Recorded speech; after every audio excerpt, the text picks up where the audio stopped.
देव भगवान अल्लाह खुदा ईश आदि नाम एक ही शक्ति के हैं।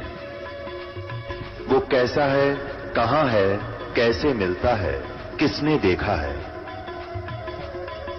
ये प्रश्नवाचक चिन्ह पूर्ण रूप से हटाने के लिए अवश्य सुनिए जगत गुरु तत्वदर्शी संत रामपाल जी महाराज के अमृत वचन, सर्व पवित्र धर्मों के पवित्र शास्त्रों के आधार पर। पुण्यात्मा 5505 कब बीतेगा वो अभी प्रमाण करेंगे, पहले इसमें और प्रमाण देते हैं। अब ये तो आपने पढ़ा 121 पृष्ठ पे। अब देखिएगा आगे इसी सवसम वेद बोध में 171 पृष्ठ पे सवसम वेद बोध कबीर सागर है, ये कबीर बोध सागर कबीर सागर, ये 171 पृष्ठ पे नीचे देखिएगा। यहां शुरू किया, कबीर साहब कह रहे हैं कि 5 सेंस और 500 जब कलयुग बीत जाए, महापुरुष फरमान तब जग तारण को आए। कहते 5505 यानी 5500 5000 सेंस और 500 यानी 5500 वर्ष जब कलयुग बीत जाएगा, तब एक महापुरुष आवेगा जग को तारने के लिए। हिंदू तुर्क आदिक सब जितने जीव जहान यानी हिंदू मुसलमान आदिक यानी सभी जितने भी पंथ पुंथ बन जाएंगे, सबके जितने जीव जहान सतनाम की साख गए हैं वो पावे पद निर्वाण। इस सतनाम को सब लेंगे और सबका मोक्ष हो जाएगा, मोक्ष पद प्राप्ति करेंगे। निर्वाण माने मोक्ष। यथा सरित गण आप ही मैंने सिंधु में धाये, सत सुकृत के मध्य में सभी पंथ समाये। जैसे कबीर साहब कह रहे हैं कि जिस प्रकार दरिया, सरिता माने दरिया, सरित गण यानी दरिया सभी इधर उधर से आकर स्पीड के साथ और समुद्र में सवता मिल जाती हैं, रोकी नहीं रुकती। ऐसे जब इस तत्व ज्ञान मेरे ज्ञान से परिचित सब बच्चे होंगे मेरे, चाहे वो किसी मजहब धर्म में गए हैं, वो सभी मजहब धर्म जितने जीव जहान ऐसे इस मेरे दास के द्वारा यथार्थ मेरा ज्ञान चलाया जाएगा। वो पंथ सही कबीर पंथ उस सत्सुकृत पंथ में, उस असली पंथ में सब के सब ऐसे आकर समा जाएंगे, रोके नहीं रुकेंगे, स्पीड के साथ। जैसे दरिया समुद्र में जाकर चारों तरफ से आके और उसमें स्पीड से मिल जाती है, ऐसे सब पंथ एक बन जाएगा, एक ही रह जाएगा कबीर पंथ यानी सत्सुकृत पंथ यानी सच्चा पंथ, भक्ति का सच्चा मार्ग एक ही रह जाएगा। देखना यथा सरित गण जैसे दरिया, दरियाओं की गण माने अनेक दरियाएं, आप ही मिले सिंधु यानी समुद्र में धाये दौड़ के स्पीडते और सत्सुकृत के मध्य में सभी पंथ समावे। ये सारे पंथ उसमें ऐसे मिल जाएंगे, स्पीडते उस अच्छे सही पंथ तो चलाएंगे हम उसमें। जब लग पूर्ण हुए नहीं ठीके को तिथिवार, कपट चातुरी तब लग सब संवेद निराधार। अब क्या बताते हैं कि जब तक ये 5505 नहीं आवेगा तब ये ठीक माने रख दी, ठीक माने निर्धारित समय होता है, ठीक रख दी। तो जब तक ये ठीक का समय नहीं आवेगा और ये सब संवेद में मेरी वाणी तूने लिख दी धर्मदास, तब तक तो ये सब संवेद के वचन निराधार दिखाई देंगे कि कब होगा, वो कैसे होगा। दुनिया में तो आग लगी पड़ी है, नरे पंथ बढ़ते ही जा रहे हैं। तब कबीर साहब कहते हैं उस समय यो सच्चा होगा। आज तो निराधार लग रहा, जब तक तो निराधार दिखेगा, जब वो समय आएगा जब देखना धर्मदास। परमात्मा कह रहे अपने बच्चे को कि फिर सब एक हो जाएंगे, फिर कैसा बनेगा वहां देखना। क्या कहते हैं, जब लग पूर्ण होवे नहीं ठीके को तिथिवार, कपट चातरी तब लो। ये कपट चातरी, ठगा ठगाई, झूठा कपटी, ये ज्ञानते हैं झूठे, ये तब लग हैं। और ये सब संवेद निराधार, ये मेरा ये वाणी सब संवेद की तब तक निराधार महसूस होगी। सभी नारी नर शुद्ध तब, उस समय सब नर नारी भाई बहन बेटा बेटी सब कहते हैं सब बुराई छोड़ देंगे। जब ठीक का दिन आवंत है यो, और कपट चातुरी छोड़ के वो शरण कबीर गहनत। सभी पुण्यात्मा अपनी कपट चातुरी छोड़ देंगे, क्योंकि इस ज्ञान का इनका ज्ञान टके नहीं नकली संत पंथ महंतों का। ये मान लेंगे तो इनकी अच्छी बात है, इनका भी कल्याण हो जाएगा, पाप से मुक्त हो जाएंगे। नहीं तो बुद्धिमान समाज है, सब भाग काएंगे, इधर कल्याण कराएंगे अपना। तो ये कहते हैं कपट चातरी छोड़ के सब शरण कबीर गहनत। कबीर साहब ने कहा कि 12वां पंथ गरीबदास वाड़ा होगा, उसमें मैं ही चल कर आऊंगा, सब पंथों को मिटा दूंगा। अब परमात्मा कहते हैं मम संत मुझे जान मेरा ही स्वरूपम, दास बेच दिया है, क्योंकि मालिक के साथ पहले बहुत बुरा हाल किया, परमात्मा के साथ बहुत जुल्म किए थे।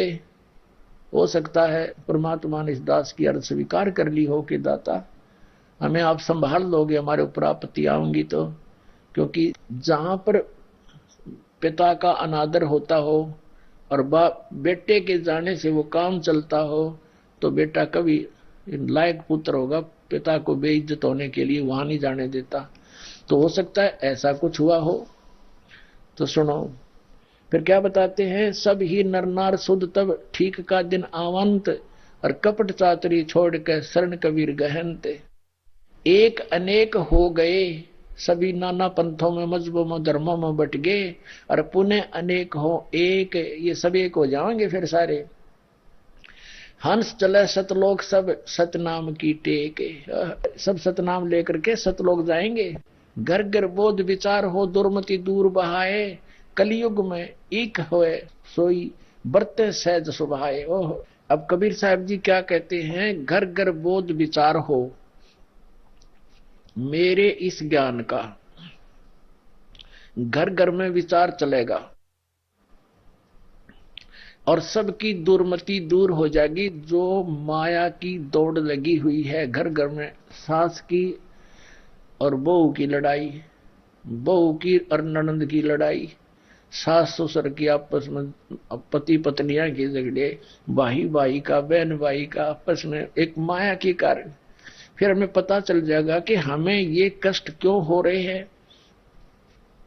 ये काल हमें कष्ट इसलिए दे रहा है क्योंकि हम परमात्मा के बच्चे हैं, इसके बच्चे नहीं है। और ये जितना हमें दुखी करता है उतना ही वो परमात्मा दुखी होता है हमसे, क्योंकि हम उसके बच्चे हैं, हम उसे पहचान नहीं पा रहे हैं। वो दुखी इसलिए है। कहते हैं मैं रोवत हूं सृष्टि को, कबीर साहब कहते हैं, और ये सृष्टि रोवे मोहे, ये सुखदाई भगवान ढूंढ रही है, मैं इनको बता रहा हूं कि मैं भगवान हूं, मैं परमात्मा हूं, अमर पुरुष हूं, मेरी शरण में आ जाओ, ये नाम लो, ऐसे छोड़ दो, ये भक्ति मत करो। ये वो नव भक्ति छोड़ते हैं और दुखी जो केतु हैं और मुझे खोज रहे हैं। मैं इनको बता रहा हूं मैं हूं भगवान, ये मुझे मान नहीं रहे हैं मैं भगवान हूं, क्योंकि ज्ञान गणा फैला दिया। मैं रोवत हूं सृष्टि को और सृष्टि रोए मोहे, कह कबीर हमारे वियोग को। अब समझ नहीं सकता कोई, जिस बाप के पुत्र पुत्री दुखी हो वो कैसे चैन से रह सकता है। तो फिर ज्ञान होगा, क्यों लड़े बेमतलब है, जो काम होना वो होना ही है। प्यार से भी हो सकती है वो बातें, एकदम खींचातानी करें। विवाह शादियों में हमने कितना बाउंडर बना दिया, ब्याह करना बच्चों का सिंपल वैसे करो, एक झोपड़ी बतेरी काम टाइम पास करने, ये बकवादों में क्यों जीवन व्यर्थ करें। ठीक है, मालिक ने जैसा दिया सब बना कर मकान भक्ति करो, आराम से रहो, अपना ठीक निक नीति से कमाई करो, सुख भी होगा और मोक्ष भी होगा, भक्ति बनेगी बढ़िया। अब क्या बताते हैं, घर घर बोध विचार हो दुर्मति दूर बहाए, कलयुग में एक हवे सोई बरते सहज सुभाए। सब एक हो जाएंगे और बिल्कुल प्यार से रहा करेंगे, सहज सुभा बिल्कुल। कहाँ उगर का सूदर हो, हर सब की भव भीड़, चाहे कोई डाकू और कितना लुटेरा हो और चाहे ऊंच नीच हो, सब एक हो जाएंगे, प्यार से रहा करेंगे। सो समान समदृष्टि है समृत सच कबीर। वो जो इस पंथ का प्रवर्तक होगा, सुकृत पंथ का, वो कबीर परमात्मा ही समझ लेना, उसी का कृपा पात्र होगा। वो समर्थ है, इसको करके छोड़ देगा। अपने आत्मा, ये तो कबीर सागर में आपको प्रमाणित हो गया कि 5505 वर्ष कलयुग जो 5505 बीत जाएगा, तब यह बात मेरी साची होगी धर्मदास। तब तक तो ये निराधार दिखाई देंगे मेरे वचन कबीर सागर में। अब ये निर्णय करना है कि 5505 कब पूरे हुए। अब 2 मिनट में कर लेते हैं, दिखाते हैं आपको। अपने आत्मा, अपने हिंदू समाज में शंकराचार्यों द्वारा दिए गए ज्ञान को हम ऑथेंटिक मानते हैं। अब उन्हीं के अंदर प्रमाणित करते हैं कि आज कलयुग कितना बीत गया। अब देखिएगा, एक पुस्तक है हिमालय तीर्थ, और इसके कौन है संपादक? जेपी नंबूरी, उप मुख्य कार्य अधिकारी, श्री बद्रीनाथ केदारनाथ मंदिर समिति। अब यहां से हिमालय तीर्थ, पहला प्रकाशन 2009 का, प्रकाशक है रंजू चक्रवर्ती, बामा चंद्र राय रोड, कलकत्ता, 76A/1, दूरभाष इतना। ग्रंथ सब जयपुर नंबूरी, मुद्रक है गिरी प्रिंट सर्विसेज, कलकत्ता। ठीक है, अब इसके हम 42 पृष्ठ पर आते हैं। ये 42 पृष्ठ है। हिमालय तीर्थ नामक ये पुस्तक है। यहाँ एक आदि शंकराचार्य के जन्म के विषय में बताई है। ये कोई शिव रहस्य का एक श्लोक है, दोहा है संस्कृत में शिव रहस्य का, इसका अनुवाद किया है। अर्थात कलयुग के 3000 वर्ष व्यतीत होने पर बौद्ध मीमांसकों के मत पर विजय प्राप्ति के लिए शंकर यति के रूप में आविर्भूत होंगे। यानी शंकराचार्य का जन्म जब कलयुग 3000 वर्ष बीत जाएगा तब होगा, ये इनका भविष्यवाणी थी। और ये कब हुआ? ईसा मसीह जी से 508 वर्ष पहले आदि शंकराचार्य जी का जन्म हुआ। देखिएगा, ये पुस्तक है ज्योतिर्मय ज्योतिर्मठ, और ये कहां से छपी है? ज्योतिर्मय ज्योतिर्मठ। ये है अंत विभूषित ज्योतिष पीठाधीश्वर एवं द्वारका शारदा पीठाधीश्वर जगत गुरु शंकराचार्य स्वामी श्री स्वरूपानंद सरस्वती जी महाराज, ये संरक्षक है। संपादक लेखक एवं संकलन करता है विष्णुदत्त शर्मा, अध्यक्ष आध्यात्मिक उत्थान मंडल दिल्ली। ये प्रेरणा स्रोत Mudryk pine print and PACS, ये वो सारा कुछ इन्हीं का वही है। प्रकाशक है अखिल भारतीय आध्यात्मिक उत्थान मंडल, 1/3234 गली नंबर 2, रामनगर तिवारी, मंडोली रोड, सादरा दिल्ली। ये इनके फैक्स और फोन नंबर है। इसके 11 पृष्ठ पर हम ले चलते हैं आपको। ये 11 पृष्ठ है। अच्छा, यहां पर क्या लिखा है? आदि गुरु शंकराचार्य का संक्षिप्त जीवन परिचय। हम थोड़ा सा पढ़ेंगे अपने मतलब का। गुरु परंपरागत मठों के अनुसार उनका आविर्भाव, किनका? आदि शंकराचार्य का आविर्भाव काल ईसा पूर्व 508 या 476 वर्ष माना जाता है। अब 508 है ईसा पूर्व, 32 वर्ष की आयु में इनकी मृत्यु होगी। 30 में से 32 कम कर दो, 476। ये जब तक ईसा तक नहीं पहुंचेंगे तब तक ये उल्टे चलते हैं कैलकुलेशन, इधर को बढ़ेंगी तो वो घटेंगी। तो ईसा से 508 वर्ष पूर्व श्री शंकराचार्य जी का जन्म हुआ। ठीक है, अब इधर से हम गिनेंगे तो ईसा जी का जन्म हम सन 2000 से काउंट करें, आसानी से हो जाएगा। सन 2000 को आदि शंकराचार्य को कितना समय हो गया था जन्म हुए ने? 2508 वर्ष, सन 2000 को। और उस समय कलयुग कितना बीत चुका था? इन्हीं के उस ज्योतिर्मय ज्योतिर्मठ पुस्तक के आधार से उसमें ऊपर से गिनेंगे तो 3000 वर्ष कलयुग बीत चुका था।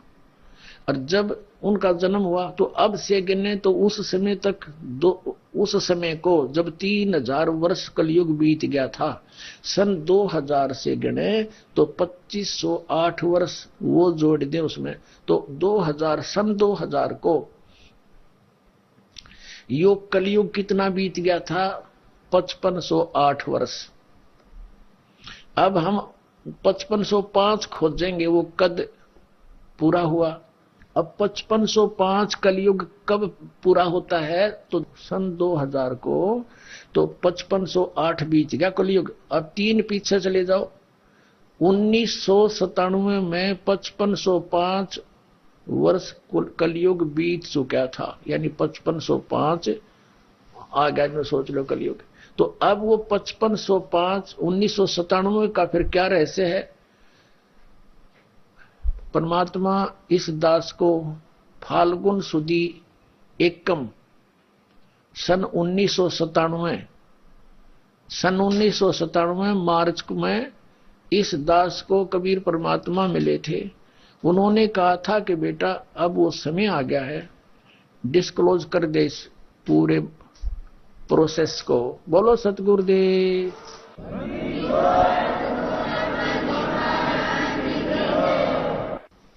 अब पुण्यात्माओं, इस दास को भी अभी पता चला है, ये कैलकुलेशन मिली है अब इस 2012 में कि हम कैसे कैलकुलेशन करें कि हम कितना कलयुग बीत गया।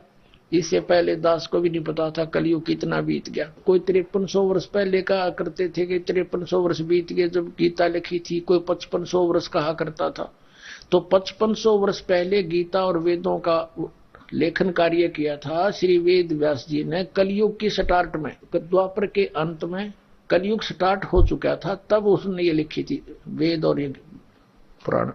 तो अब 1997 में दास को मिला था। इस दास ने सन 2000 तो उन्होंने कहा था अभी मेरे मिलने का समय तो डिस्क्लोज ना करिए कि मैं तुझे मिला हूं, ये अभी बताना नहीं, कुछ दिन रहस्य रखना फिर बताना। सन 2005 में इस दास ने एक पुस्तक लिखी थी भक्ति और भगवान। उसके अंदर प्रमाण की दिया था कि किस किस को वो मालिक मिले, कैसे उस दृश्य को सतलोक को देखा, वापस छोड़ा, कौन से मंत्र दिए। तो उनके साथ साथ दास ने कहा था कि इस दास को भी मिले और इस समय मिले। और एक पुस्तक है आध्यात्मिक ज्ञान गंगा, ये सन 2008 से चल रही है। उस समय से इसके अंदर भी एक चैप्टर है, उसमें दिखाता हूं दास ने इसका पहले वर्णन कर रखा है। ये ना सोचना कि अभी बनावटी बातें बना रहे, नहीं, ये पहले से ऑलरेडी लिखा हुआ है। 1994 में दास को ये नाम मिला, ये मंत्र आदेश दिया मेरे गुरुदेव ने नाम देने का। तो 1994 में स्टार्ट हुआ, 95 96 इन 2-2.5 साल में कोई ज्यादा संगत हमारी बनी नहीं। और कुछ ऐसे ही भक्त थे, उनको उनमें से अभी तक को सार नाम नहीं मिल लिया है। कुछ एक तो ऐसे है भोले वाले से। तो कहने का भाव ये है कि तब परमात्मा ने 1997 में कह दिया कि अब इसको खुले दिल से दे दे, अब सब देख लेंगे इनको, अब चलने दे। अब देखो ये आध्यात्मिक ज्ञान गंगा है पुस्तक, ये आपको पढ़ने को मिलती है, यहां से ले सकते हो। इसके 538 पृष्ठ पे एक अध्याय है यथार्थ कबीर पंथ परिचय। यहां नीचे है मुझ दास रामपाल दास को परमेश्वर कबीर साहिब जी संवत 2054 फाल्गुन एकम पक्ष एकम मार्च 1997 को दिन के 10 बजे मिले थे तथा सार शब्द की वास्तविकता तथा संगत को दान करने का सही समय का संकेत देकर अंतर ध्यान हो गए थे। इसको अगले आदेश तक रहस्य युक्त रखने का आदेश दिया था। किसको? कि मैं तुझे मिला हूं, अभी ना बताना, कुछ दिन किसी का यकीन नहीं होगा तो झूठा पड़ेगा। तो दास ने फिर लिख दिया, फिर आगे लिख दिया, विशेष किसी को बताया नहीं, लेकिन ये आज क्लियर होना था 2012 में। इसमें डूंडा पाटेगा, पूरे विश्व में तहलका मचेगा, सत्य एक ही रह जाए कबीर भगवान का। और ये नकली कहते हैं, ये मधु परमहंस को कहते हैं, बोला ये कबीर साहब का अवतार है, इन्हें कब का पता नहीं कबीर साहब का अवतार है। ये दिखाता हूं इन्होंने कहां कहां सट्टे मार रखी। अब ये क्या कहता है, ये मधु परमहंस के सतलोक में जाने के लिए कमाई कुछ काम नहीं करती। ये देखिएगा, ये पुस्तक है सार नाम सतपुरुष कहाया। यह पुस्तक है, इसकी वाणी डुट्टो कॉपी कर रखी है इनके श्रद्धालुओं ने, एक एक शब्द जो इनके संत सम्राट ने बोला जो कि तो लिख रखे। ये पुस्तक है। अब यहां ये कहां से छपी है? संत आश्रम रांजड़ी पोस्ट जिला सांबा J&K जम्मू और कश्मीर में, ये यहां से छपी है। सार नाम सतपुरुष कहाया, सार नाम भी सतपुरुष, वाह जी मधु परमहंस जी। और ये प्रचार अधिकारी है राम रतन जम्मू। ये इसके वचन है सारे, इसके सत्संग वचनों से संग्रह, और इसकी सीडी भी ज्यों की त्यों बनी हुई है। एडिटर है, ये कहां से छपा है, मुद्रक एडिटर है वही, एडिटर है साहेब बंदगी संत आश्रम रांजड़ी, पोस्ट राय डिस्ट्रिक्ट सांबा J&K। मुद्रक है दीपावली प्रिंटर, सोडल रोड, प्रीत नगर, जालंधर से। अब इसके चलते हैं हम 56 पृष्ठ पे। अब 55 से शुरू करते हैं। ये क्या कहता है 55 पे, सतमार्ग बताओ, सतमार्ग अब देखेंगे इसका सतमार्ग। ये कहता है 500 मुद्राओं में 5 नाम इस काया में है, सोहम भी इसी में है। इसलिए साहब ने विधेय नाम की बात कही है, सोहम को सच्चा नाम नहीं कहा। ठीक, और अभी आपको दिखाया था कि सोहम नाम सार है भाई। कबीर साहब ने कहा, जो जन होए जो हरि शब्द लेहु बिल गाए, और सोहम सोहम जप मरे मिथ्या जन्म गवाए। परमात्मा ने, इसका अर्थ ये है कि जो जोरी होगा उसने परख लेगा, अलग अलग कर लेगा सच्चाई, लेकिन अकेला सोहम नहीं जपना। सोहम सोहम जपे बड़ ज्ञानी, और नी अक्षर की खबर नहीं जानी। नी अक्षर इसके साथ बताया था, नी अक्षर सोहम का बासा, ताई बनकर जपिए दासा। अब यहाँ 56 पृष्ठ है, 56 पृष्ठ पे वो 55 आपने पढ़ा। हम आगे चलते हैं, यहाँ आ जाते हैं। सभी कह रहे हैं कि तुम्हें कुछ करना है, कोई कमाई करने को कह रहा है, कोई साधना करने को कह रहा है, कोई पुण्य करने को कह रहा है, कोई यज्ञ करने को कह रहा है, कोई तीर्थ करने को कह रहा है। पर साहिब की सच्ची भक्ति कह रही है कि तुम्हें कुछ भी नहीं करना, जो करना है वो सदगुरु ने करना है। यहीं पर सब समीकरण बदल जाते हैं, क्योंकि अपने जोर से, अपनी कमाई से कोई भी जीव इस भवसागर को पार नहीं कर सकता। और आगे देखो, कहते हैं यदि आपका गुरु ग्रस्त है तो उससे कभी भी अपनी आत्मा के कल्याण की उम्मीद ना रखना, वो नहीं कर पाएगा। मुझे आपको नाम के बाद ज्ञान नहीं देना है, वो पार नहीं कर पाएगा। इसका अर्थ ये है, अन्यों क्या मुझे नाम दे दिया ना, उसके बाद कोई ज्ञान नहीं देना। मुझे आपको नाम के बाद ज्ञान नहीं देना है, दे चुका हूं, कुछ नहीं देना है। फिर सत्संग क्या है? यह तो केवल आपको सत्र करने के लिए है, यह नहीं करना है, वो नहीं करना है। अब आपके अंदर सवसम वेद उत्पन्न हो चुका है, वो धू धू कर दिया इसने कान में। आगे 57 पे क्या कहता है, और फिर कहा है जो गुरु ग्रस्त है, ग्रस्त में रहकर अपने को संत कह रहा है, वो आपसे धोखा कर रहा है, वो कभी भी संत नहीं हो सकता। ऐसे वैसे पता नहीं के सट्टे मार रखे। चलो इसका कट्ठा एक बार इसकी सारी पढ़ लें, फिर कट्ठी हिंदी कर दूंगा इसकी। अब देख लो, अब 61 पृष्ठ पे देखें। 61 पृष्ठ पे है, यही पुस्तक है सार नाम सतपुरुष का आया, साहेब बंदगी अलंगा। जो सच्चा नाम है वह केवल संतों के पास है, वो वाणी का विषय नहीं है, वह कहने सुनने या पढ़ने लिखने में भी नहीं है। तो वो 52 अक्षर से परे है, वो सजीव वस्तु है। देखो इसकी अकल। अब परमात्मा ने 100 जगह बोला कबीर साहब कर में कि आदि नाम ये सार नाम हमने भाग सुनाया, ये मूर्ख जीव मर्म नहीं पाया। तो उन जीवों में से जो मर्म नहीं समझ सका परमात्मा का।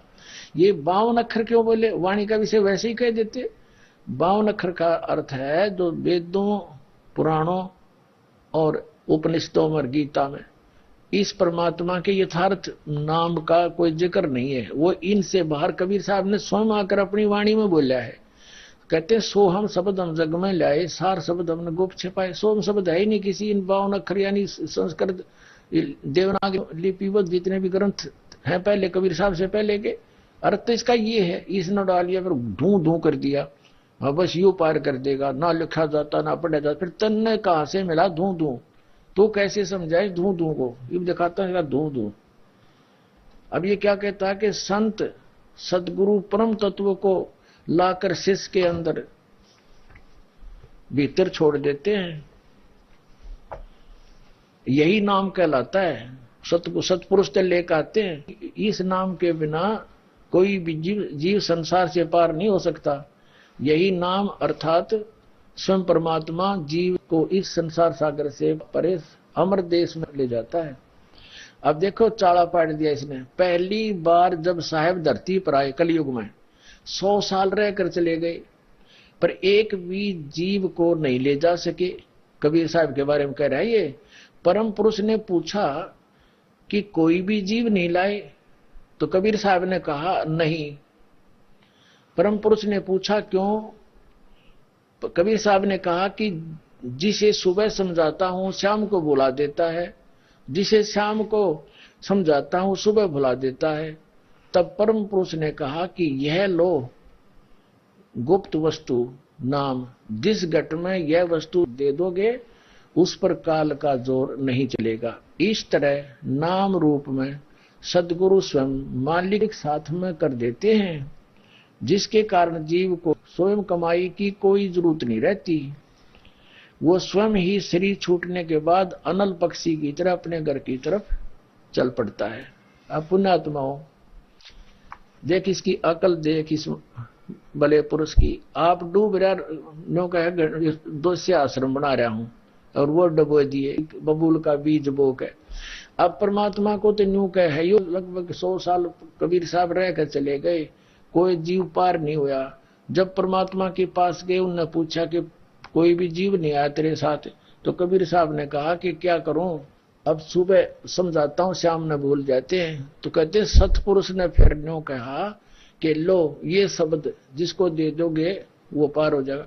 अरे वो फिर परमात्मा तो चले गए, फिर मधु परमहंस के पास आ गया वो शब्द। अरे तेरा गजब भैया, भगवान ने तो मिथ्या करे बैठा है, आप बन गया भगवान। ये है वो नकली पंथी, सट्टे मारे बेमतलब के। कबीर साहब तक कोई जीव नहीं लेगे। कबीर साहब का प्रमाण है, पता नहीं कितने जीवों को पार कर रखा कलयुग में, उस समय भी किया और पहले भी बहुत कर रखे हैं, सतयुग त्रेता द्वापर में। तो इस कख चढ़ने इसने मालिक को, आप बन बैठा परमात्मा। ये है वो मैं करे सो मारिए, तू करे सो छूट बे। इस मार में होशियार बंदे गधा बने के ऊंट बे, हूं करे सो गधा होई और मैं करे सो बोक बे। बंदा बेसारे बंदगी तो स्वान है सब लोग बे। अब ये कहता नाम की कमाई नहीं करनी, बस सिर पर हाथ रख देता हूं और कान में धू धू कर देता हूं। उसका वह शक्ति प्रवेश कर दी उसमें। वह शक्ति आई क्यों कर तेरे पास? कबीर साहब तो बैरिंग चले गए खाली और यूं ले जाएगा जहाज भर के।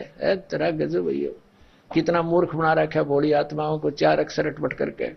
इस अपने अज्ञान सिद्धांत को ये व्यक्ति कितना दृढ़ किए बैठा है।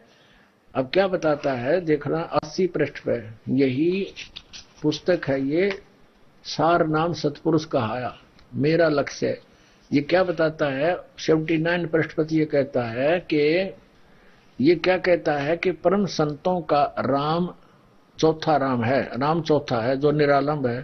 वो जन्म मरण में अवतार धारण करके नहीं आता, वो अवतार धारण करके कभी नहीं आता, उससे ही सब संतों ने साहेब पुकारा है। अच्छा गरीबदास जी को मिले पता नहीं कितनी बार आए, जन्म मरण में तो नहीं है लेकिन अवतार तो धारण करते ही हैं।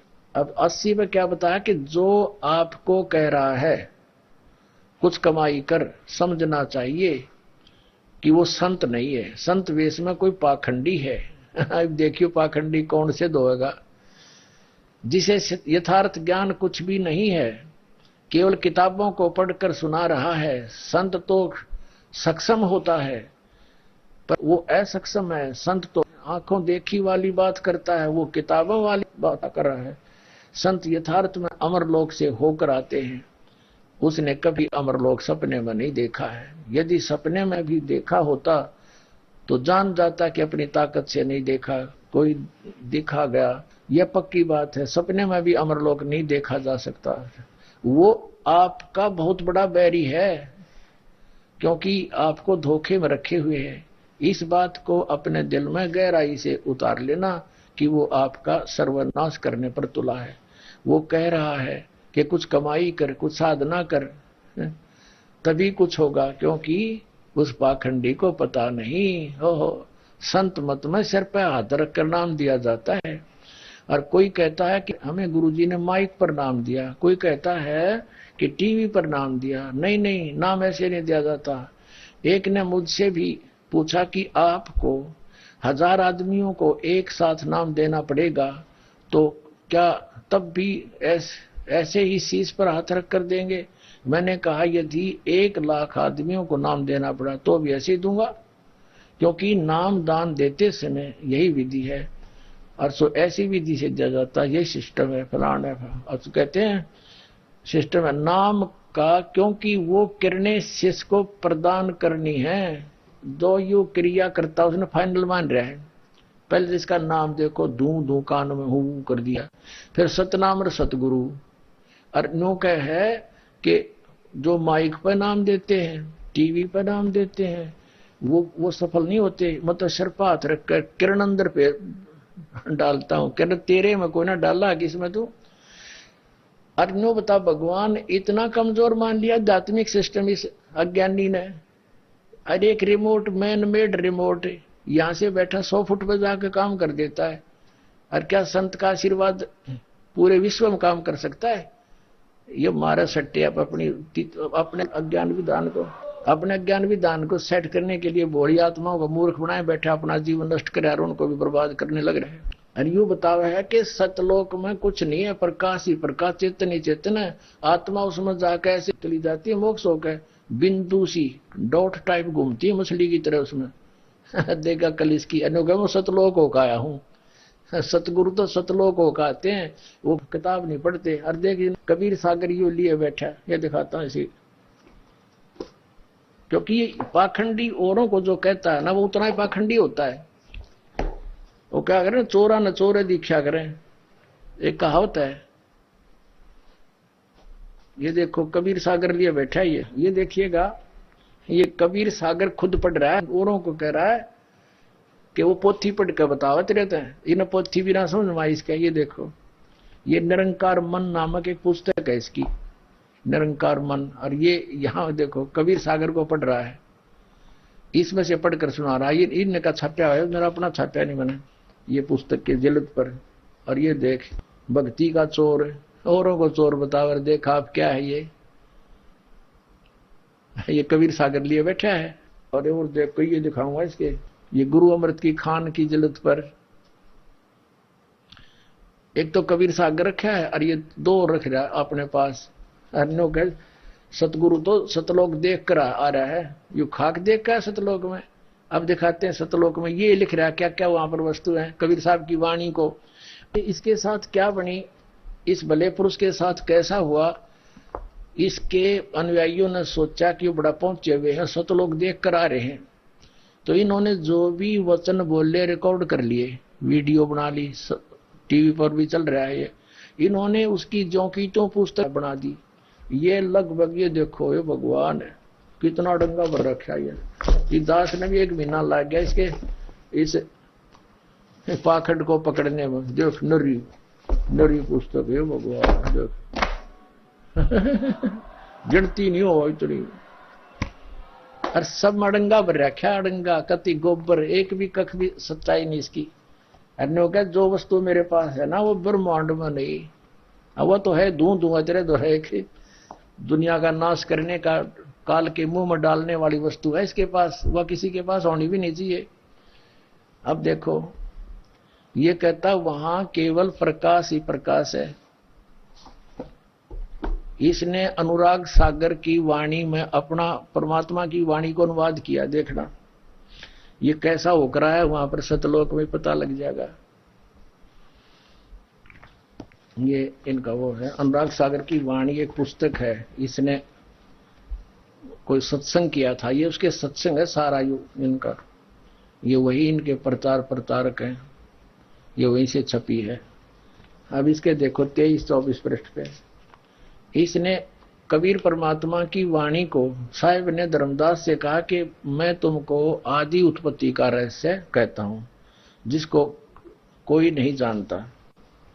तो ये क्या, इसका थोड़ा सा पढ़ेंगे, वैसे डिटेल पहले बता दी थी।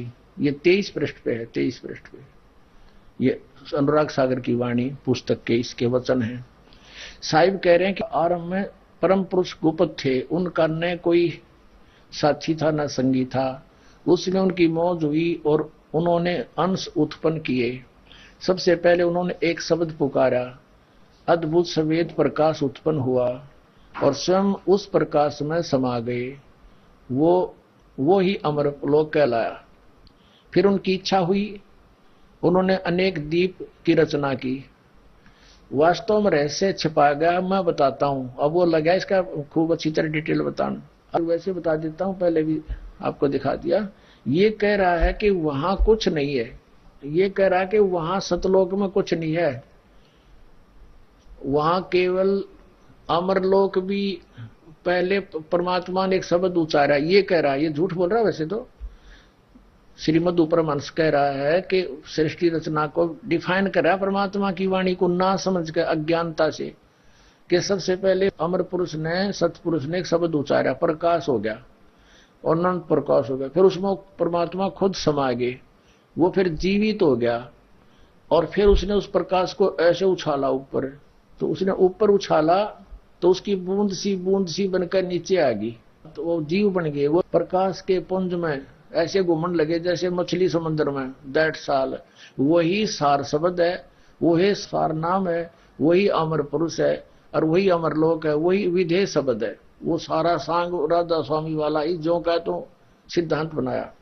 अब ये कह रहा है कि वहां कुछ नहीं है, आत्मा तो जैसे डॉट बिंदु होते हैं, ऐसे उस अमरलोक कहो, उसने अमर पुरुष कहो, विधेय शब्द सार शब्द वही है। उसमें ऐसे धक्के खाती है जैसे मछली समुद्र में, वहां वो कुछ नहीं है। और देखो परमात्मा की वाणी, ये खुद लिख रहा है, आंखों वाला अंधा। ये देखो आपको दिखाते हैं। अब देखना परमात्मा की वाणी क्या बताती है, ये खुद लिखे हुए अपनी पुस्तक में। देखना एक पुस्तक अमरलोक, ये पुस्तक है अमरलोक इसकी। और ये देखना ये कहां से छपी है, ये इनके प्रवचन है, इसके ये कैसेट भी उपलब्ध है, इसकी सीडी भी सारी न्यू की न्यू। प्रचार अधिकारी राम रतन जम्मू, एडिटर ये साहिब बंदगी, ये मुद्रक है इनका। दीपावली प्रिंटर्स, सोडल रोड, प्रीत नगर जालंधर। इसके 40 पृष्ठ पे ले चलते आपको। पहले 39 पृष्ठ पे अमरलोक यह पुस्तक है। धर्मदास जी ने पूछा, आगे धर्मदास जी फिर पूछ रहे हैं, विनती करें कर जोर धर्मन, सुनो सुतगरसार हो, सतलोक है कौन शोभा, तहां कौन व्यवहार हो, कौन रूप जो पुरुष रहे, कौन सुख हंसा करे, कामनी की रूप राजे, तहां सुख विस्तार हो। धर्मदास जी पूछ रहे सतलोक की शोभा कैसी है और वहां कैसा व्यवहार होता है, परम पुरुष रूप कैसा है, हंसों का रूप कैसा है और हंसों को कैसा सुख है। अब देखो परमात्मा की वाणी है, कहें कबीर सुनो धर्मदासु, सतलोक को कहो प्रकाशु, है सतलोक ही अमर काया, और एक रूप सभी निर्माया। एक जैसे मतलब एक आकार के सारे। सोडस भानु हंस की कांति, सोडस 16 सूर्य जितना प्रकाश एक हंस का है। अमर चीर पैरे वो बांति, सबके अमर शरीर हैं। शोभा पुरुष की कही न जाई, कोटन रवि एक रूप लजाई। यानी परमात्मा कहते एक रूम में करोड़ सूर्य भी लज्जित हो जाए, इतनी तेज रोशनी है। और वहां के जीवों की जो है वो 16 सूर्य का पूरे शरीर का प्रकाश है ओनली। अमर लोक अमर है काया, अमर पुरुषता आप रहाया, अमर पुरुष का पावे बेदा, कह कबीर सो हंस अछेता। सतलोक सत शब्द पसारा, सत नाम है हंस आधारा। हंस जो है सतनाम के आधार है, वहां पर सतनाम लेके जाएंगे वही। अमृत फल के भोजन करही, युगन युगन की शुद्ध हारी, पीवत सुधा भरम मिट जाई, जन्म जन्म की तरसा बुझाई। अनहित वचन बोले नहीं बाणी, सब अनित वाणी कोई नहीं बोलते वहां पर आपस में। प्रेम भाव से अमृत रस रानी, शोभा बहुत कहूं मन भावन, अंश कामनी रंग बढ़ावन। अंश भी है वहां और कामनी औरतों के रूप में भी रहती है वहां पर। अमृत नाम हृदय में लावे, प्रेम भाव पुरुष ही मन भावे। आशा बस मन को नाई, भयो प्रकाश शब्द के माई, बूझे संत ज्ञानी जो हुई, सतगुरु शब्द हृदय समाई। फिर कहते हैं है नी शब्द, और शब्द से कहो, जिसको नी शब्द कहा है, ज्ञानी सोई जो वह पदले हो। अब परमात्मा कहते हैं जिसको मैं नी शब्द विधेय शब्द कह रहा हूं, वो शब्द में है, वो बोला जाता है। मैंने भाग सुनाया मूर्ख जीव, आदि नाम मैंने भाग सुनाया, ये मूर्ख जीव मर्म नहीं पाया। उनमें से एक है ये मधु परमहंस, जो इसका भेद नहीं पा रहे। अब परमात्मा ही वाणी अपनी कलम से लिख रहे हैं, बोल रहा है। इसने वाणी बोल दी, शिष्यों ने लिख ली सारी एज इट इज, रागे अनुवाद उन्होंने जैसा इसने बोल रखा न्यो का अनुवाद लिख रखा उन्होंने। तो अब इसमें वाणी कबीर साहिब की है, ये इसको समझ नहीं सका। इसके विषय में परमात्मा कहते हैं कि मोती मुक्ता दर्शत नाही, ये जगह सब अंधरे, और दिखत के तैन के फिर मोतिया बंदरे। ये तत्व ज्ञान नेत्रहीन प्राणी के लक्षण होते हैं। सारी वाणी लिख रहा है, किसी ने पता नहीं, और बोल रहा है, उच्चारण कर रहा है, पढ़ रहा है। औरों को कहता है जो पोथी पढ़ते हैं वो कुछ नहीं जानते, क्योंकि वो वहां होकर नहीं आए, यो होकर आया वहां पर।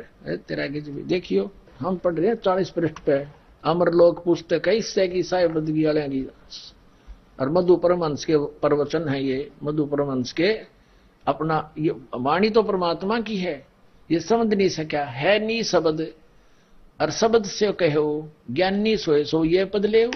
जो इसको समझ लेगा वो है ज्ञानी। यू क्या समझा फिर इसको, वो नी शब्द शब्द है, अक्षर के अंदर है, अक्षर के माही। और धर्मदास में तो इस बुझावा, सार शब्द का वेद बतावा। मैंने तेरे को ही बता दिया सार शब्द ये है। अरियो ने कहा दू दू करना, बस वो बोलना ही कोई नहीं। भरंग शब्द, भरंग मता कहे उसने इस तरह के भाई, भरंग मते का नहीं पता इसको। भरंग बताती है कि बार बार अपना ज्ञान सुनाए जा, उसको फीड कर दिया अपने बच्चे में, और फिर वो भी आगे दुनिया सुनाने लग जाए सच्चाई के आधार से। दूसरी बात समझ में नहीं आवे और एक रंग में रंग जावे, ये है भरंग मता। ये वही पुस्तक चल रही है अमरलोक साहिब बंदगी वाले की, इससे 40 पृष्ठ में पढ़ रहे। नीचे है नी शब्द, शब्द से कहो, शब्द से बोला मैंने, और ज्ञानी सोई दो ये पद ले हो। धर्मदास में तो ये बुझावा, सार शब्द का भेद बताया। सार शब्द का पावे वेदा कह, कबीर सो हंस छेदा। सार शब्द नी अक्षर आई, गह नाम तो संशय नाही। सार शब्द जो प्राणी पावे सतलोक में जय समावे। अब यहां खुद लिख रहा, अनुवाद कर रहा है, सतलोक में पहुंचने के लिए जीव को सत नाम का ही सहारा है। वहां हंस अमृत का फल भोजन करते हैं अपने आत्माओं। अब सतनाम कौन सा, 2 अक्षर का, उसकी भक्ति करके ही, उसके सहारे, उस भक्ति के बल से ये प्राणी सतलोक जाएगा। गीता अध्याय नंबर 8 के श्लोक नंबर 1 से लेकर 10 तक निर्णायक ज्ञान है। अर्जुन ने पूछा कि आपने 7वें अध्याय के 29वें मंत्र में जिस तत्परम की जानकारी दी है वो तत्परम कौन है। 8वें अध्याय के 3रे मंत्र में गीता ज्ञानदाता ने कहा कि परम अक्षर ब्रह्म है। अब गीता ज्ञानदाता 8वें अध्याय के 5 और 7 श्लोक में तो अपने विषय में कहता है कि मेरा स्मरण कर मुझे प्राप्त होगा। 8वें अध्याय के 8, 9, 10 में उस परम अक्षर ब्रह्म के विषय में कहता है उसकी भक्ति करेगा ना, उसके विषय में मैं नहीं जानता। अपना मंत्र उसने बता दिया गीता ज्ञानदाता ने 8वें अध्याय के 13वें श्लोक में कि मेरा तेको अक्षर है मुझ ब्रह्म का, उसका जाप करेगा मुझे प्राप्त होगा। 17वें अध्याय के 23वें श्लोक में बताया कि उस सच्चिदानंद घन ब्रह्म का, उस परम अक्षर ब्रह्म के पाने का 3 मंत्र का जाप है, ओम तत्सत। ओम और तत् ये मिलकर 2 अक्षर का सतनाम बनता है, और जो तीसरा सत है वो सार शब्द है। लेकिन उसके विषय में गीता ज्ञानदाता कहता मैं नहीं बताता, ये सांकेतिक है, कोई तत्वदर्शी संत बताओगा उनसे पूछो। तो ये दास है वो तत्वदर्शी संत। अब फिर 8वें अध्याय के 8, 9, 10 में कहा कि उस परमात्मा की भक्ति करने वाला भक्ति के बल से, योग के बल से, यानी भक्ति की कमाई की शक्ति से सतलोक चला जाएगा, उसके पास चला जाएगा। आइए अब हम उन श्रद्धालुओं के अनुभव जानते हैं जो जगत गुरु तत्वदर्शी संत रामपाल जी महाराज जी से दीक्षा प्राप्त कर चुके हैं तथा उनके द्वारा बताए गए भक्ति मार्ग पर चल रहे हैं। नमस्कार सर। सत्य जी। सर क्या नाम है आपका? मेरा नाम सत्येंद्र सिंह है जी। सर कहाँ से आए हैं आप? मैं यूपी का रहने वाला हूँ जी। जिला मेरा बागपत है, गांव शेरपुर द्वारा, और थाना छपरौली, तहसील बड़ौत। सर संत रामपाल जी महाराज से नाम दीक्षा आपने कब ली? नाम दीक्षा सर जी मैंने लिया था 2013 5 मई को जी। सर संत रामपाल जी महाराज से नाम दीक्षा लेने से पहले आप क्या क्या भक्ति साधनाएं करते थे? हाँ जी जरूर करते थे जी हम भक्ति साधना। वैसे अपना शिव मंदिर में जाना और वैष्णो देवी जाना या अपने शाकुंभला देवी गए 2-4 बार जी। और वैसे हमारे जो एक बात और बताऊं जी मैं आपको, हमारे गांव में जी ये आदरणीय श्री गीसा दास साहब जी के भी जो संत आते थे वे सत्संग करते थे जी। हमने उनका भी सत्संग सुना और उनकी अमृतवाणी भी हमने सुनी जी। और सबसे पहले मेरी एक भाभी जी थी, उसने उनसे नामदान की दीक्षा लिया जी। और महाराज का नाम था जी परमानंद जी। फिर हमारे भाई ने लिया तो मेरे को बोले आप गुरु बना लो, और गुरु बनाने से बड़ा लाभ होता है सतेंद्र इसमें, और इसमें बहुत ही फायदे हैं। मैं बोला जी चलो ठीक है फायदा है तो बताओ। तो बोला कि आप 10वीं में मैं एक बार फेल हो गया था, वे बोले आप पास हो जाओगे और गुरु जी से बनाओ। तो मैंने भी गुरु बनाया उनको, परमानंद जी को। और जो उन्होंने नाम दिया वो नामदान का जाप भी करते थे। और उन्होंने मेरे को बताया था कि भाई आप पूर्णमासी का व्रत करो। पूर्णमासी का व्रत करते थे और शाम के टाइम जो हवन करता था ना उसमें कहते थे बस सिर्फ ओम भूर्भुवस्सुवः नहीं बोलना, ओम स्वाहा बोलना है, बस आहुति देना ओम स्वाहा बोलना है। तो सर आपने बताया कि पहले आप देवी देवताओं की भक्ति करते थे, आपने गीसा दास जी के पंथ से जो एक गुरु थे उनसे भी आपने नाम दीक्षा ली, तो इन सब भक्ति साधनाओं से आपको क्या क्या लाभ हुए? उनसे कोई लाभ नहीं हुआ जी। मेरे को तो शरीर में इतना कष्ट हो गया था, जो ऐसा अध्याय रोग जिसको कहते हैं, कि मैं 18-20 साल की उम्र में मैं ऐसे चलता था जैसे 70 साल का बुढ़ा। मेरे से मतलब कोड्डा होकर चला जाता था और पलोती मार के तो मैं बैठ नहीं सकता था जी, इतना मेरे को दर्द उससे रहता था। फिर भी मैं फिर यहाँ पे मेरे भाई साहब रहते थे यहाँ दिल्ली में, तो मैं यहाँ पे दिल्ली में आ गया जी। दिल्ली में आने के बाद में मेरे को दीनदयाल हॉस्पिटल में दिखाया गया जी। तो वहां पे मेरा 3 साल तक इलाज चलता रहा।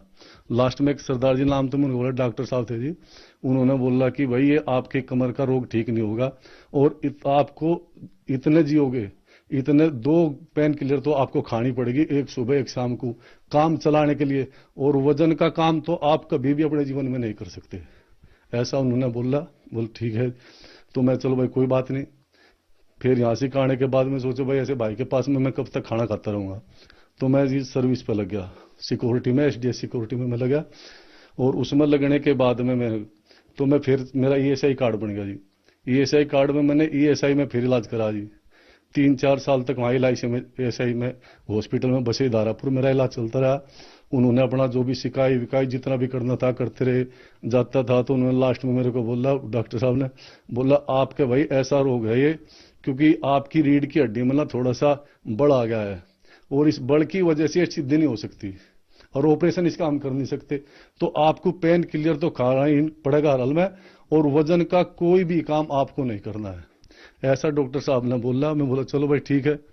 मेरी पत्नी ने मेरे को बोला कि क्या मैं सत्संग जा सकती हूँ, क्योंकि मैंने आदरणीय गीसा दास साहब के जो संत थे उनसे सुना था कि भाई इस जीव का प्रथम कर्तव्य होता है कि अगर मनुष्य जन्म पाके भी आत्म कल्याण नहीं हुआ तो मान लो धिक्कार है जीना, इसमें मतलब एक गधे कुत्ते के समान जीवन जी रहे हैं। तो मैं बोला भाई ठीक है आप सत्संग जाओ। तो वो सत्संग जाने लगी, सावन कृपाल रूहानी मिशन। तो उस सत्संग के अंदर मैं वहां पर संत राजेंद्र सिंह महाराज जी से उन्होंने नाम दीक्षा लिया और मेरे को बोला कि आप भी एक बार महाराज जी के दर्शन कर लो। मैं बोला मैं तो परमानंद जी से नाम ले ही रखा है, मैं क्यों मैं तो गीसा दास साहब की पंथी हूँ, मैं अपना भक्ति करता हूँ, तू अपनी करती है जो करना है। वो बोले नहीं एक बार तो आप संत को देख लो, बहुत ही अच्छे संत है, ऐसा है वैसा है, उसने मेरे को बहुत बताया। तो मैं चलो भाई उसके कहने से मैं तो वहां पे गए, सत्संग सुना 2-1 बार।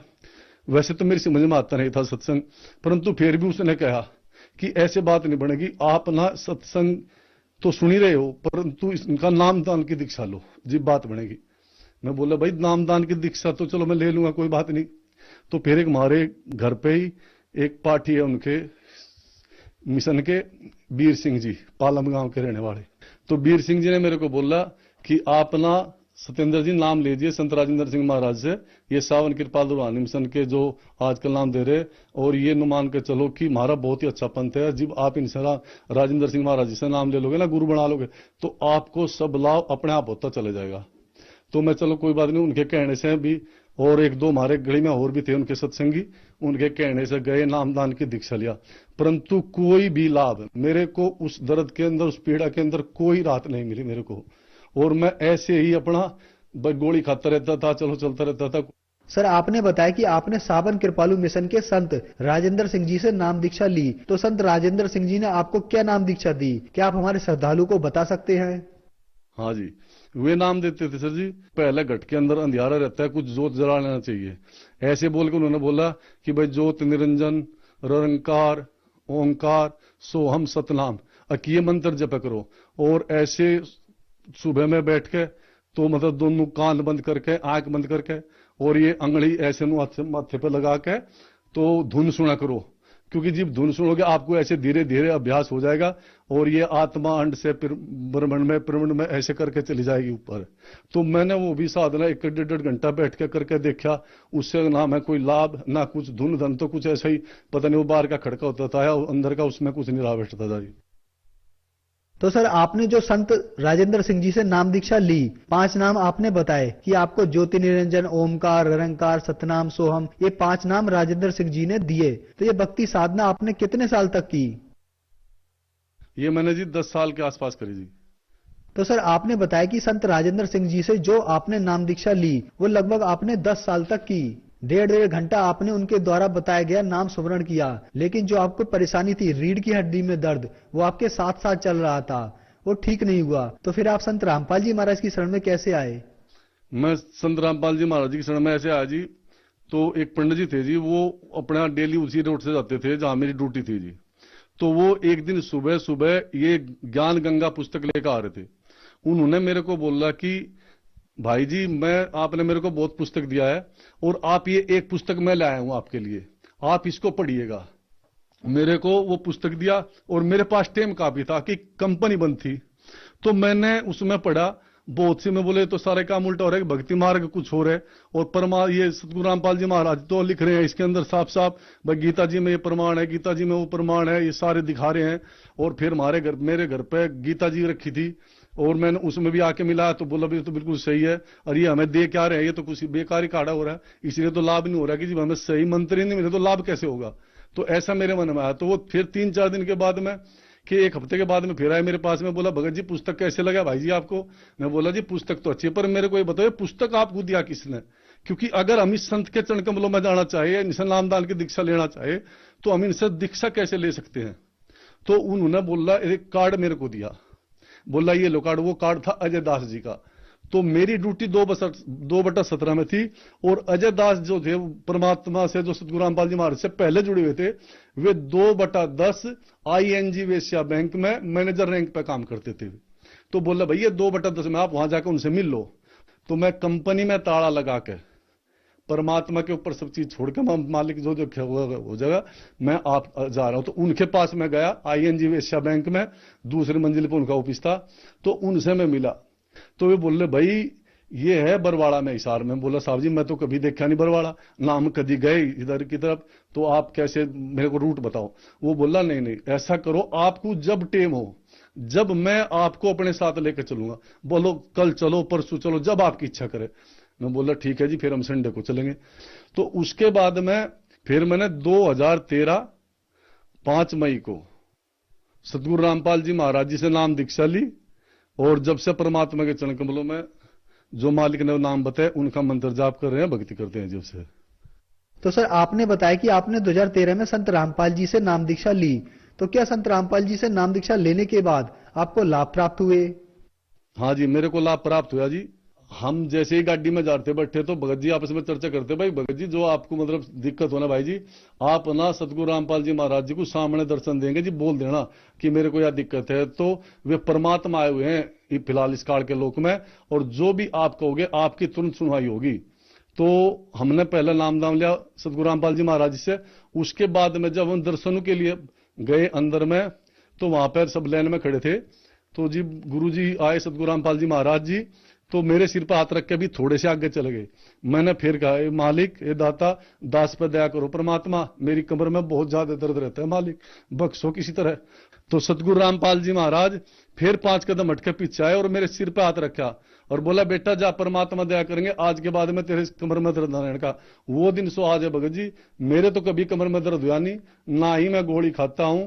और मैंने 6-7 महीने अभी यहाँ नसीरपुर मंडी में सब टमाटर का काम मैंने करा, एक यहाँ पे नौकरी करता था, और मैं कम से कम 50-60 ट्रे डेली उठा के गाड़ी से तारना, ऊपर रखना, लोड करना, जिसमें एक क्रेट के अंदर 25 से 30 किलो वजन होता है। तो उसके बाद में मैं भी कोई दिक्कत नहीं हुई, ना कमर में दर्द, ना कुछ, आज तक मेरे कुछ भी दिक्कत नहीं है। तो ये लाभ परमात्मा ने दिए। और 2 बार परमात्मा ने मेरे को, सतगुरु रामपाल जी महाराज ने जीवन दान दिया।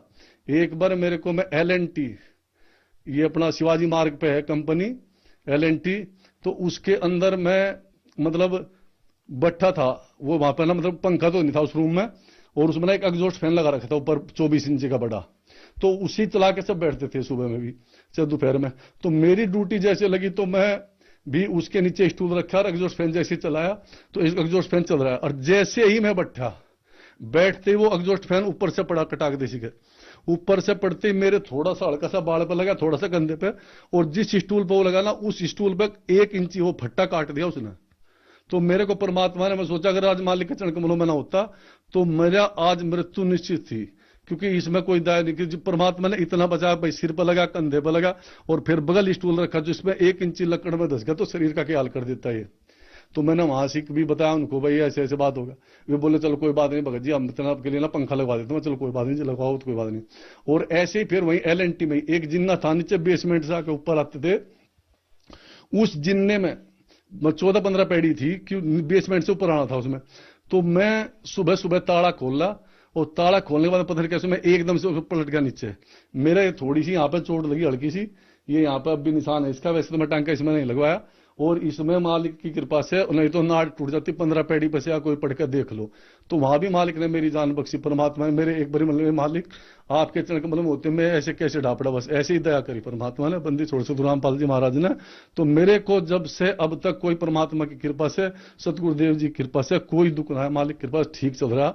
और जी मेरी एक बार नौकरी भी छूट गई थी 2014 में जी। तो मैं जितना मेरे में ताकत थी, तो सरकारी मतलब अपना साइकिल पे घूमता, दिन भर जहां भी जाता है, वो कोई बोलता तेरी उम्र ज्यादा हो गई है, कोई कह देता तेरा तो पेट बड़ा हो गया है, तो मेरी नौकरी नहीं लग रही। तो मैं घर से ही सतगुरु रामपाल जी महाराज जी के चरण कमलों में अरदास लगा, ये परमात्मा दास की नौकरी छूट गई मालिक, ये 2 बच्चे हैं, भगतमती है मेरी पत्नी, और मैं, हम 4 आदमी क्या खाएंगे मालिक यहाँ दिल्ली में। तो परमात्मा ने कहा बेटा, उधर से मिला फिर शाम के टाइम में, तो परमात्मा का यही आदेश है कि कोई बात नहीं बेटा, परमात्मा दया करके, तू घबरा क्यों रहा है, परमात्मा की मदद चरण कमलों में है, तू चिंता मत करे किसी बात की। तो परमात्मा ने मेरे को फिर मतलब अगले दिन ही स्काई लार्क सिक्योरिटी के एक फील्ड अफसर थे अरविंदर जी, उन्होंने फोन करके बुलाया कि भाई सतेंद्र भगत, मतलब तू कब तक बैठा रहा घर पर, नौकरी कर दे भाई, आजा, नौकरी नहीं करना क्या। तो फिर मैं स्काई लार्क में लग गया, और जब से मैं खुद छोड़ दी 3 नौकरी, पर दूसरी परमात्मा पहले ही तैयार रखते हैं कि बच्चा इसमें परेशान हो गया है, दूसरी तैयार रखते हैं मालिक, कोई दिक्कत। इतनी दया परमात्मा कर रहे हैं कि मैं आज इतनी खुश हूं कि क्या कह सकता हूं, मेरे पे कोई शब्द नहीं उस खुशी को बा करने के लिए कि परमात्मा इतने काम करते हैं। सर, संत रामपाल जी महाराज से नाम दीक्षा लेने के बाद आपको बहुत सारे लाभ प्राप्त हुए, तो जो श्रद्धालु आज आपको देख रहे हैं, आप उन्हें क्या संदेश देना चाहेंगे? जी, संदेश तो मैं नहीं दे सकता, पर मैं तो सभी को एक अरदास लगा सकता हूं कि अगर अपना आत्म कल्याण और अपने परिवार में खुशी और सब कुछ देखना चाहते हो, तो परमात्मा सतगुरु रामपाल जी महाराज जी के चरण कमलों में आओ और नामदान की दीक्षा लो और अपना आत्म कल्याण कराओ। सर, संत रामपाल जी महाराज से नाम दीक्षा कैसे ले सकते हैं? संत रामपाल जी महाराज जी का विभिन्न चैनलों पर सत्संग आता है, और उसके नीचे एक पीली पट्टी चलती है, उसमें बहुत से नंबर दिए गए हैं निम्न प्रकार के, किसी भी नंबर पर आप फोन करके पूछ सकते हैं, और अपने नजदीकी सेंटर, नामदान सेंटर पर जाकर नाम दीक्षा ले सकते हैं, और उसमें कोई दिक्कत नहीं जी। सत साहिब। धन्यवाद सर। सत साहिब जी।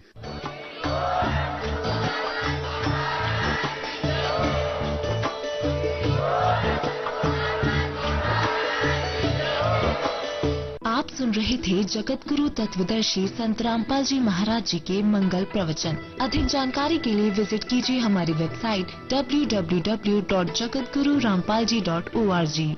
संत रामपाल जी महाराज जी के शुभ आशीर्वाद से पूरे विश्व भर में 500 से भी ज्यादा नाम दीक्षा केंद्र हैं, जिन पर संत रामपाल जी महाराज जी द्वारा ऑनलाइन निःशुल्क नाम दीक्षा दी जा रही है। अपने नजदीकी नाम दीक्षा केंद्र का पता करने के लिए संपर्क करें 822288